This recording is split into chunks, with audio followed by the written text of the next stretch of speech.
So before we go, man, y'all already know, man, we are DC, born and raised, 202. Y'all know what's going down. So, my father has, been a part of DC for many years, seen many things. So we're going to have segments where we just talk about DC life and, just things we experienced from now to when we was younger and just things like that. So one thing I'm going to say about DC life that I say is one thing that I used to love, but it's you know what I'm saying, it's kind of different now.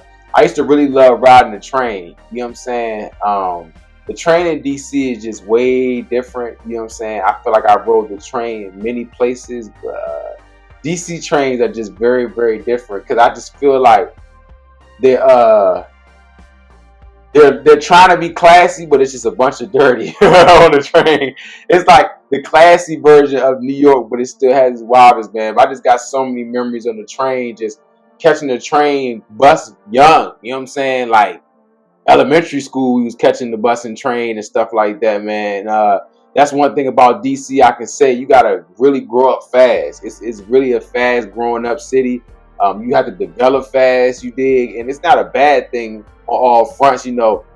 I feel like it's good that we grew up fast and catching the bus and all that stuff like that. But those are like some of my best DC memories. It's catching the train, man. Just going all the way around the city, exploring the city, getting to know the city as we got older. Of course, it sucks. Like a lot of things, I'm starting to realize now. Like when you're older peoples or parents say like, "Man, this changed and everything like that." I am watching it firsthand. So shout out to DC Metro. That's one of my DC experiences that I remember. Not long ago, I just learned to appreciate the fact that now I understand why I have an idea why other people want to come to this city. We call it the president, but it's a king. I mean, in other countries, they kings. So we have the privilege to live in a place where the king lives at. And where the king lives at, you get a lot of privileges. So I understand why people come here. And so I had just begun to ponder, and I said, man, I live in a city where the king lives at. Thanks. And but you know what? What I want to bring out is this about DC. See, I grew up in Bird Farm, and it was a low income area, but we still, at the time I grew up, we still had opportunities to grow in any area you want to grow in. College, religious wise, we just still had avenues to go down, even though it was challenging. But I used to, I got to clear this up about DC. When you mention the low income areas, you always think, Southeast, for example, Southeast DC, that's where I grew up. Facts. And when you thought Southeast, you thought thugs, gangster, bombs. You always hear it's pretty much the slums. Right. Or not just the slums. Or the gutter, just the gutter. The representative of bad behavior. Let's do it. Yeah. The representative of bad behavior. Especially Southeast. And I used to take on that saying, yeah, I'm from Bird Farm. Until finally, here we go again. When you find the truth will set you free. God showed me, he said, you know what? It wasn't Bird Farm that brought out the badness in you. You was born that way. Yep. So don't get it twisted. Turned up. Don't get it twisted. We were all born in sin. Born in sin. All born to be disobedient, disrespectful, the whole 9 yards. That had nothing to do with me being in Bird Farm. So my behavior of acting a fool and being a so-called gangster, which if you look up the word gangster, you wouldn't want to be a gangster.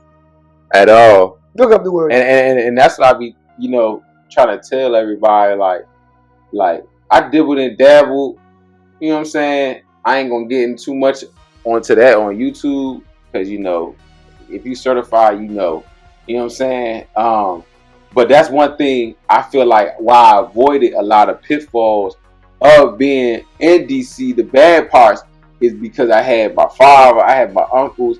They was getting me hip to what that word means, a gangster, or that street life and what comes with that. You know what I'm saying? So, like you said, if it was people like, I'm not, you know, downplaying you, but people that had the mindset like y'all back in the day during y'all time, it definitely was people like that during my time. So hearing how they move taught me how to move, and definitely wanted me to, like you said, represent Southeast in another way. You know what I'm saying? Like, and not saying, like I said, shout out talking about the guys, but you know, you gotta have your own wave. You dig what I'm saying? And I feel like people, even from your generation, had their own wave, but you know, like you said, got drowned out by the violence and the gangster stuff like that. You know what I'm saying? We all really had something different going on, you know? So definitely, man, that's definitely some DC life, man. We appreciate y'all once again for tuning in to the Personal Touch Show, episode 2. You dig what I'm saying? Like, comment, and subscribe to the Personal Touch. Follow us on all socials. Pap Brady, Ron Hammond 07. You got anything you want to say before we go, Yoda? Love. Love. L's for love. I don't know if y'all seen Dodgeball, but that's what that's from. But yeah, man. We out, man. Personal Touch Show. You did.